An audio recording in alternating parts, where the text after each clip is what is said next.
The retail chain is also accused of judging clients by their attire and behaviour in store. You know, if I had access to a database, would I, out of curiosity, one afternoon when the store is empty, would I go, oh, I'm just going to have a little Google of where my customer lives? Would I do it? If anything comes up online and you see it, do not sleep on it, because these bags sell out. I'm not even going to say a minute. They sell out in seconds.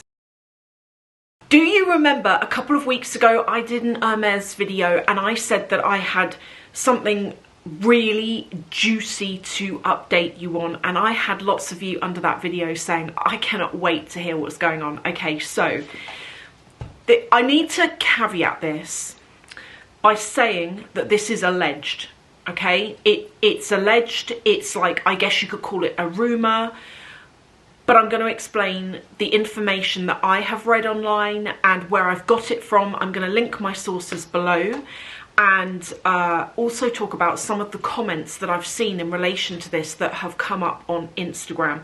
So this is all to do with a practice which is apparently, according to this alleged claim, there is a practice by Hermès that apparently they look up on the system your home address, they Google you, they look up your social media, and they profile you that way to see if your house is even nice enough to be classed as like someone that they would want to see carrying their bags. And when I heard this, I was mind blown, but at the same time I thought to myself, if it's true, okay, and it's alleged, it's a rumour, from what I've read, I don't think that this is fact. But I have seen, I don't want to say too much, I wish I'd screenshot it actually, but a lot of people have made content about this, particularly on TikTok and Instagram, and I have seen accounts under that content saying, I work for Hermès and this is true. Now again, it's alleged, we don't know, okay, but I'm just going to take you through the news article I found, link to it below, explain what is alleged going on, and we're going to talk about all of that. But also another thing I want to talk to you about, if you have ever wanted an Hermès bag, sorry, that's my notepad.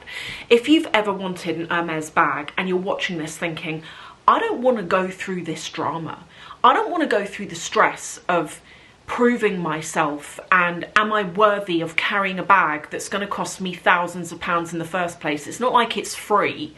And I'm being picked out of a beauty contest. You know, this is the real thing. So there is a tool that I have been using, and it will get you things like the Birkin.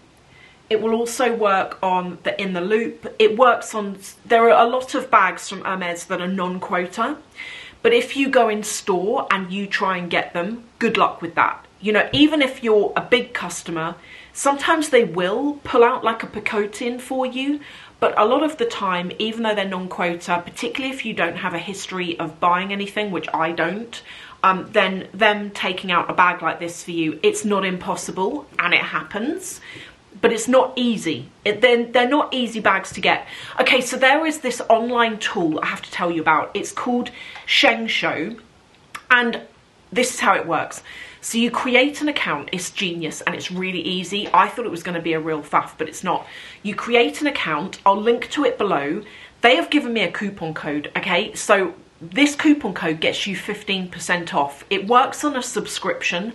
I am signed up, and what you do is you create your account, you then pick your country, and then it takes you through to a wish list page where you can create a wish list of all of the bags that you would potentially be interested in. So I've picked like the Constance to go, I've picked the Birkin because I really like that, I've picked in the loop.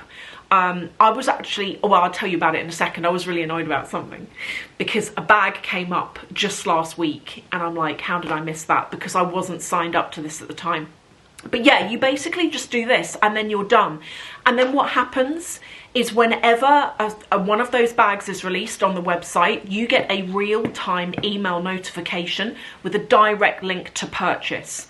It's not an affiliate link, okay? So Shengsho are not making money off the back of you buying from Hermès, but the service is incredible. The way this tool works is incredible. It's not an app, it's a website, okay? So go online, create an account. It's brilliant. But look at this that came up last week or a couple of weeks ago. It is a picoting, but it's in the Sakura pink. And I love this bag, this picoting bag. But I will confess, I am really thinking about getting it in pink. I love pink. I'd like to get it in either like a hot pink, like a rose azalea, is that what it's called? Or even the Sakura. I would be happy with either. But when I saw, and it's only like £2,700. You compare that to Dior, you compare that to Chanel, that's not that much money really. I know it's a lot for a bag, but do you know what I'm saying? You know, it's a lot cheaper than like 4K. So I really rate this bag. This is a really good bag, by the way. But yeah, I was really annoyed because when that bag came up in that colour, I hadn't registered an account at the time. So I missed it.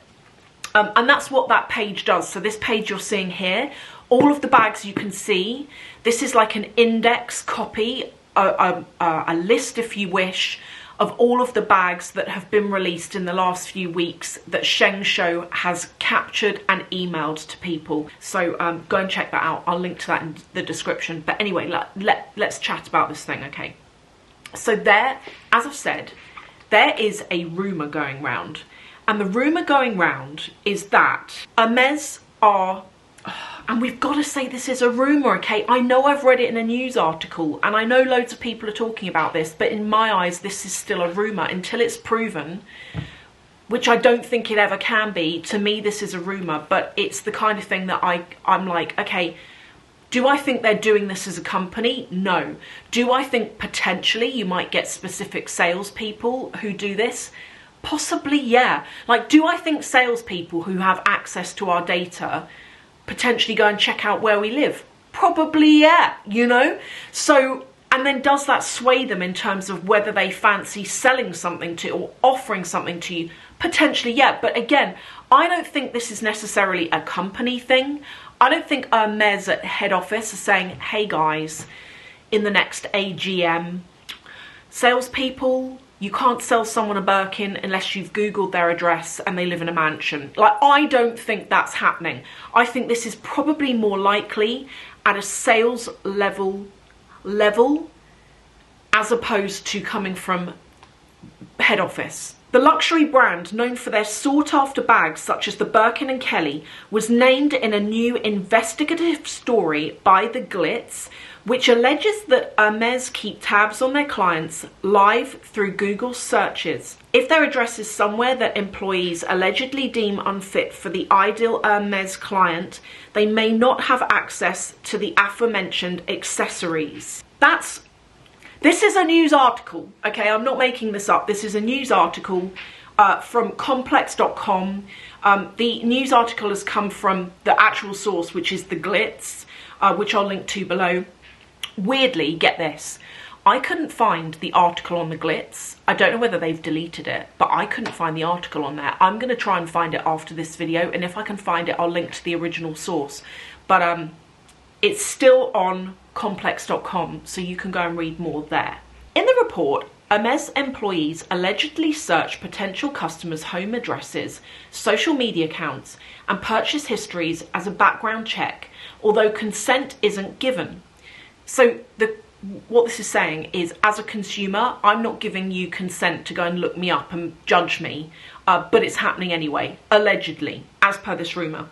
If purchasers faithfully shop at one Hermès store and buy high-end furniture, they're allegedly given a pass, but if a customer shops from various locations, they could potentially be dropped from the client list. Now, again, you could say this goes for a lot of different brands. You know, if you take any luxury brand, the same thing goes with cars, right? The concept of, if you shop all over the place, you don't get to build up a relationship, a one-on-one relationship with any one salesperson. And as I say, this goes for many brands, but I'll give you an example, Porsche, right? So I love this brand. I've been buying their cars since I was like 26, love their cars. And I always used to buy all of my cars from this one particular dealer. And then I switched to another dealer. And I only switched because I moved. So that's why I moved. That's why I switched even. Now, when I moved to the other dealership, all of my sales history was lost. It was on a system in a different dealership, and although it was all contained under one umbrella company, both dealerships were owned by the same company. The new dealership couldn't see that I bought a bunch of cars from the old one, so I low-key had to sort of build up my profile from scratch. Even though they could see, because they requested the information be sent over from that other dealership, even though they could actually see my sales history and my service history, and that I always get my car serviced through the main dealer, etc., it didn't really stand the same way it would than if I'd been buying from them for like 10 years. Do you know what I mean? The retail chain is also accused of judging clients by their attire and behaviour in store, with aggressive and flashy personalities being considered unsuitable.